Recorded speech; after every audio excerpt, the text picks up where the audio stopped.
Great to have joining us now an author of a very interesting historical novel, getting a lot of great buzz in the media right now, just coming out. It's called Thomas Jefferson Dreams of Sally Hemings. We'll find out all about it. It's written by Stephen O'Connor. He's up in New York City today, and he joined us by telephone. And Stephen, good to talk with you. How are you today?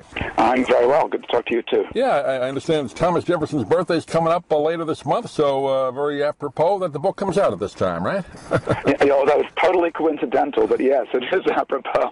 What gave you the idea to, now this, as I said, a historical novel, I guess that's the proper way to describe it, right? It's a novel based on, obviously, these real people, what they went through. Right. Well, I sort of got into it almost by accident. I was teaching at the Columbia MFA program in writing, and a student there asked me to submit a 300-word piece to a literary magazine he was starting on, a historical figure, and it could be fiction or nonfiction, whatever I wanted it to be. So I said, sure. I liked the student. He was a great guy. And so I went home, and I sat at my computer, and I just typed the first sentence that came into my head, which was, Sally Hemings is sleeping. Then I did this little, 300-word, sort of surrealistic thing about Sally Hemings' children sort of turning diving bells down into her dreams. And then I sent it off, and I just forgot about it. Well, I didn't forget about it, actually. I thought, though, that I was done with it, that this was over, but I couldn't, in fact, stop thinking about Jefferson and Hemings. And in particular, I was just mystified by the idea that the man who had written All Men Are Created Equal, those are such important words in American history that have had such an effect on our lives, every one of us. That man was a slaveholder. And I just didn't see how the mind that could have, made that assertion could also have, bought and sold. Actually, Jefferson didn't buy many slaves, but nonetheless, he owned slaves. Right. He thought of human beings as property. How could he do this? And so I ended up writing some more scenes about that. Some of them were realistic, some of them were also surrealistic. And I was just doing that as a mechanism for just exploring it, trying to get inside this man's mind. I thought that if I could understand how he could think this, then I would learn something about human nature. After a while, I realized that I was writing a short story, and then at some point I realized, no, this story is really a novel. And so I just kept on working, but it continued. I mean, it's not the usual work of historical fiction because it goes back and forth between these different styles, between what the real and what would seem to be the unreal.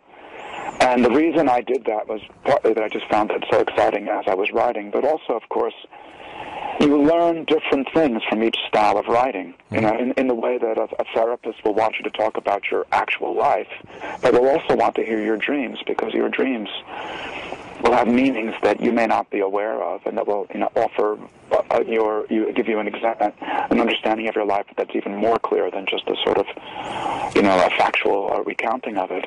And I found that very much to be true with Jefferson and Hemings, that as I wrote about them, that it was in the unreal sections and the surreal sections that I felt that I penetrated deeply into both the emotional dimensions of their relationship and the meaning of that. Although, most of the book is straight-ahead realistic fiction. Yeah. Well, it makes it interesting, and we mentioned it there, kind of going back and forth a bit, which it's kind of fun, I guess, to write this way. You bring, obviously, they were in the 1700s, right? Or early 1800s, whenever they lived. 1700s, 1800s. Well, you bring them up into the current day. Actually, they meet together, right? Jefferson and Hemings on a subway, right? Am I giving too much away there? Or do I say that? Or no, that happens early on.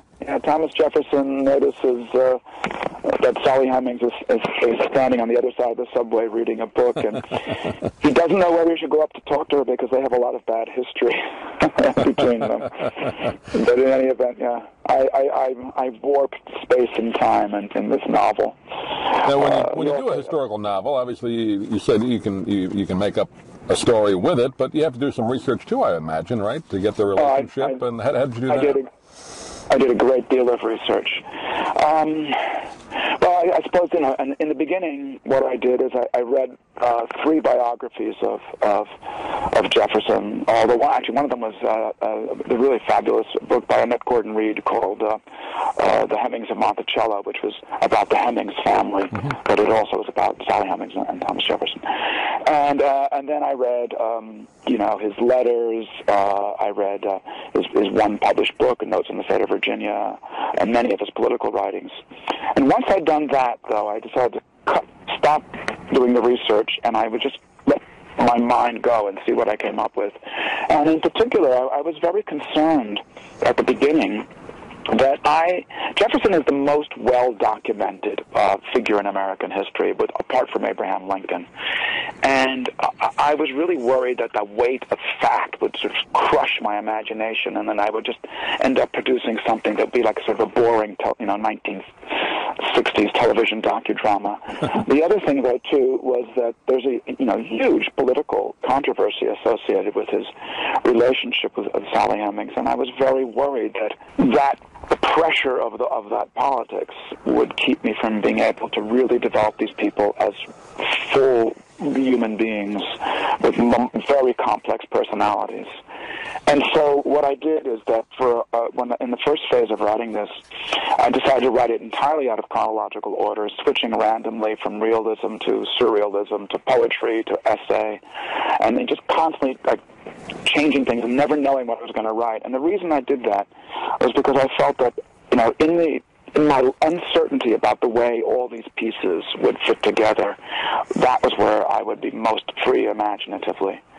Then what I did is, after I was done with that, I sort of arranged all these little bits and pieces I had into what felt like a novel, read it all over, discovered that some of them were garbage and threw them away, but also discovered that I had to do a great deal more research. And then I did that, and I did some more writing, and then I did more research, and then I did a lot of editing. So that was a gradually refining it, so that my goal was to tell the story that would be the most true that I possibly could, and that even when I was having these excursions in which Thomas Jefferson is on the subway, or he's an ape in one bit, he's a bronze statue in another, he's watching a movie of his own life in another. But even when I was doing those, my goal was always to suggest something about the nature of his psychology, the moral dimensions of his being in Sally Hemings' being, that would give people insight into who these people really were as historical figures. I can't say that I tell the truth about them, but I'm trying. I was going to say, it's interesting you kind of brought it up earlier. If this had happened, in the age of today with media, imagine the coverage this would have. A president, and now it wouldn't be slaves today, obviously, but, we've had scandals, but that would be a huge one, wouldn't it? That would be a big one. I mean, I have to say, perhaps a measure of progress is that, it might be a scandal, but, then again, maybe not as big. We're so much more tolerant than we, in some ways, than we were in those days. You're right. That's true. Right. Although, of course, I say tolerant, but it's there are ways in which Thomas Jefferson took advantage of Sally Hemings, and one of the paradoxes that's so interesting to me about this is that it's a perfectly legitimate point to make, to say that because Sally Hemings was a slave, the consent did not exist within their relationship, which meant that the entire thing was rape. I think that makes sense from a logical point of view.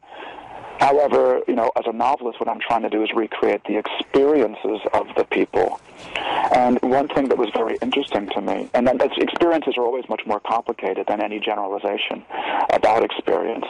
And in particular, one thing that was very interesting to me as I was doing the research was I found there's quite a bit of evidence that their relationship that there were positive dimensions to it. And one of the most compelling pieces was that when Sally Hemings left Monticello, she took 3 things that belonged to Jefferson: his spectacles, one of his inkwells, and one of his shoe buckles. And these are all like intimate tokens of his physical nature. they also have to do with him being a writer. There's two of them too. But why would she take these things if her life with him had just been one long torture session? Right. It seemed to me that it implied that there was something more to it than that generalization, which, and so I wanted to look into that and try to figure out, well, what could this be? I mean, what if there was something positive in their bond? What was it? Was it love? Was it the Stockholm syndrome, which, as you may know, is the tendency of people who have been kidnapped to identify with, or even in some sense fall in love with their kidnappers. Right. And or was it something in between? If it was something in between, what was that?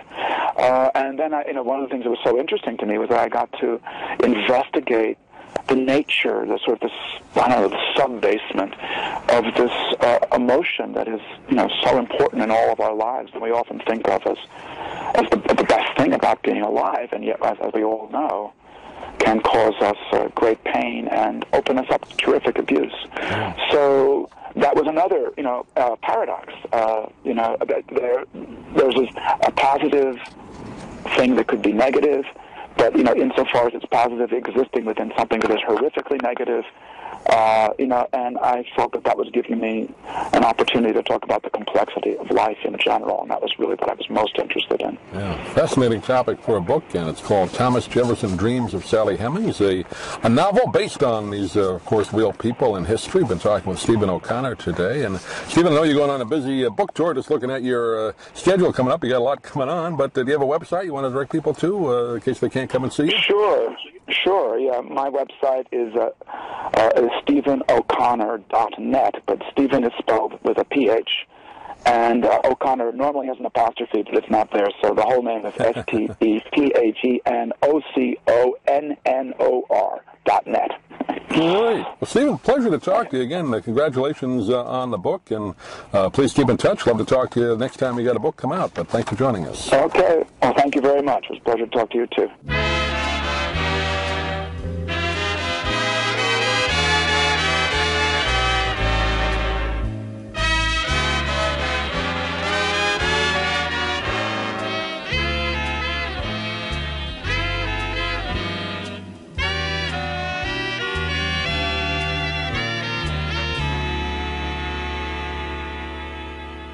I'm Stan Brock. 30 years ago, I formed Remote Area Medical to help people overseas. But then we found generations of families in America, isolated by poverty from the health care they need. Together, we can take dental, vision, and medical help to 1 million adults and their kids, right here at home in the United States of America. If you'd like to order the book we're talking about, please go to DougMilesMedia.com and enter the author's name in the Amazon search box. Thank you for listening. Please come back soon for more conversations here at DougMilesMedia.com. This has been a presentation of Doug Miles Media, all rights reserved. You can listen to or download previous programs at iTunes, Stitcher.com, or Doug Miles...